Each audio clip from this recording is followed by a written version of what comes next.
Assalamu alaikum. Um, my poem today is a poem I wrote on misplaced. It's about poetry. Okay, now in this particular uh, poem from my book Holistic Curriculum Related to Reflections,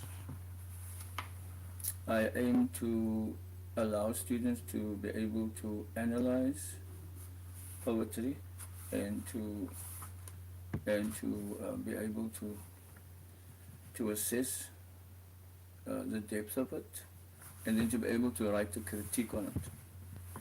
So there are two poems in this book that I basically teach my students how to analyze a poem. Okay, it's called Misplaced Art. They celebrated color art that fits. They lauded political entrenchments who lost love, loneliness, suffering, and death. Topics for literary analysis. Dark the mood, heavy the tone, light so needed. Happiness seeds, faith to hold, well foretold, but less uphold, where bitterness bold. Unleash, break loose from fettered world views, make news. So now I'm going to read the analysis of misplaced art, which is in the book on page 23. The actual poem was on page 22. The title suggests that literary arts were misplaced out of the context of its real possibilities. The writer refers to white supremacy in the literary world that only published or celebrated arts, poems, drama, film, and media that gave credibility to their notions or preoccupations with race, color, and creed, that served to entrench the cultural divides or separations, brackets, color arts that fits, or political entrenchments. Those are the two reference words from the poem. Placing the European, in brackets, as the supreme culture. He also bemoans the use of poetry to express loneliness, loss, love, suffering, and death, line 3 to 7, for literary discourse or discussion, review or critique, etc.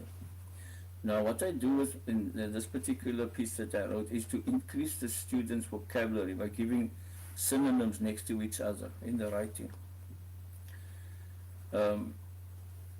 There is a sense in the poem that darkness, suffering, and disappointment should not be published at the expense of joy and happiness, line 8 and 9.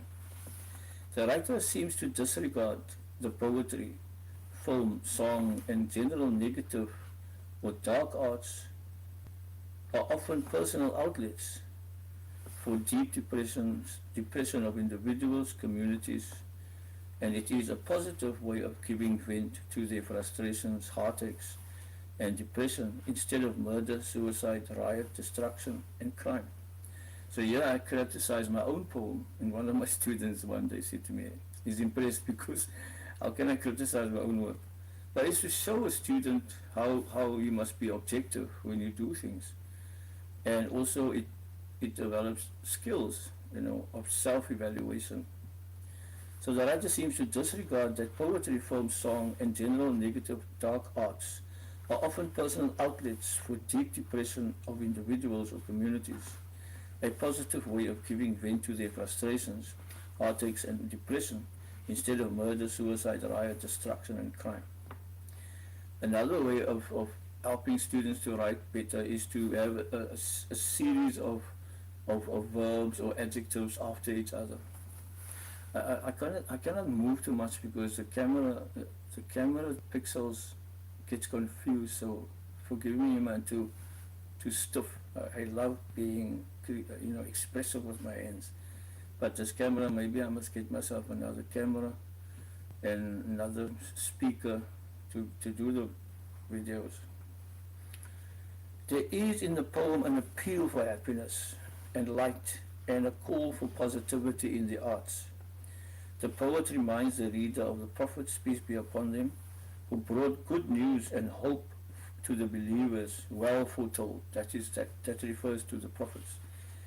alayhi salam, peace be upon him. The poem has a motivational tone because it encourages the reader to break loose from the chains of dark obsessions, fettered, like chained. The poet calls for creative work, make news, quote, that will benefit all instead of focusing all efforts on lamenting over past traumas and hardships. The poem calls for individual strength, faith and hope, and quote, faith to hold, line 10. The general mood and expression of the poem is positive in that it gives advice while critically and constructively questioning existing literary genres or types. It calls on the reader to think out of the box, make news. Now, being 69 years old, I know about apartheid of South Africa, and because the white, supremacists as they call them today, they control the publishing houses. They still to a great extent. So what they do is, if you write something creative, they won't publish it. But if you write something in their particular idea patterns, like in fact that you will express for instance, the crime of colored people, then they will publish that. In other words, they will make you help them entrench their own apartheid ideas. And if it is something which is in the time of apartheid, if it was truthful, they would ban it.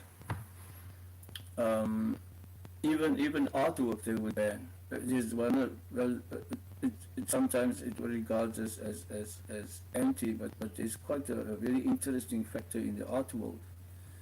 And there's no particular, how can I say, negativity towards Nabi Isa alayhi salam, whom they call Jesus. If one looks at the artwork related to Jesus, he was an Israelite. And the Israelites and the Arabs look very much alike. And yet, Jesus is presented in the art, through the art world and through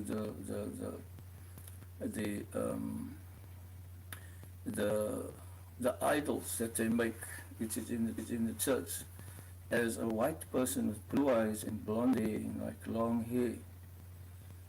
And that impressed on the people that the white people are the gods. They must obey them because Jesus was a white man. So when in apartheid a black person made a painting of the black Jesus, which is another extreme, they banned that piece of artwork. It couldn't be exhibited nowhere. So after apartheid came to an end, that piece of work is now in the National Gallery in the Gardens, the black Jesus. And now we also understand as Muslims why Allah subhanahu wa ta'ala has made it haram to paint and to draw people and to present Nabi Muhammad sallallahu alaihi wasallam in a picture form, because it creates idol worship. And that's very dangerous. So Allah subhanahu wa ta'ala wants us to go deep into our thoughts, into the unseen world, the imagination, etc. That's why the Quran cannot and must not be represented in picture form, because it limits your imagination, it limits your thought processes. If you just study the words, or you just see the word and recite the word, the Arabic the Quranic Arabic in its variants of its meanings, patterns for one verb, just expands your imagination. You can then go into the unseen world, etc. And as you become spiritually awake, Allah will grant you the opportunity to see into the other world, and expose or show some of his ayat, his miracles. Nabi Muhammad was given the highest form of seeing the unseen world in a split second in the Mi'raj, split second in our time, and then in another dimension of time and space in the other world. And we know dreams are like that. When our soul really Allah allows and removes the soul from our body, it connects still his ruh with us and the soul, with the body and the soul.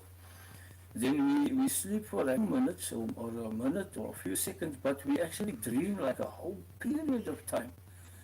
And wake up and think, oh my goodness, we can't actually imagine that we had spent so much time in the dream world, but we only like that is a sign of the fact that the unseen world is not limited by time and space and gravity, etc. I hope you enjoyed this particular poem and analysis of the poem, Misplaced Art. In other words, one must use art and architecture to rather remind people of Allah and not take people away from reminding them of the Creator. And also, whatever you do creatively must be a kind of a reflection of beauty and divinity, etc. One day, if I have, inshallah, the time and the health,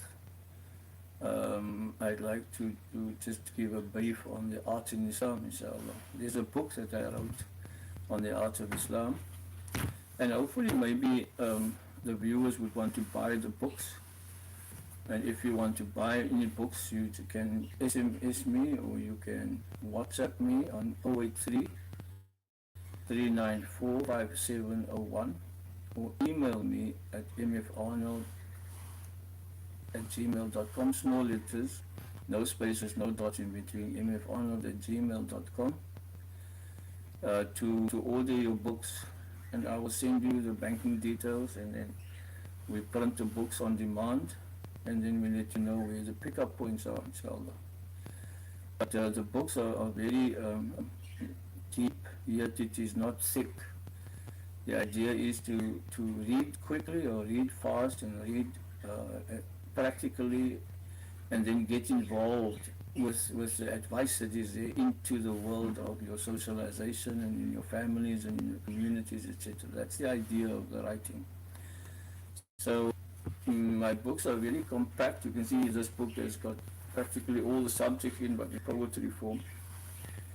And then I explain some of the deep feeling behind it, or deep issues behind it. I hope you enjoyed it. Allah Ta'ala Alam, Allah knows best. Assalamu alaikum.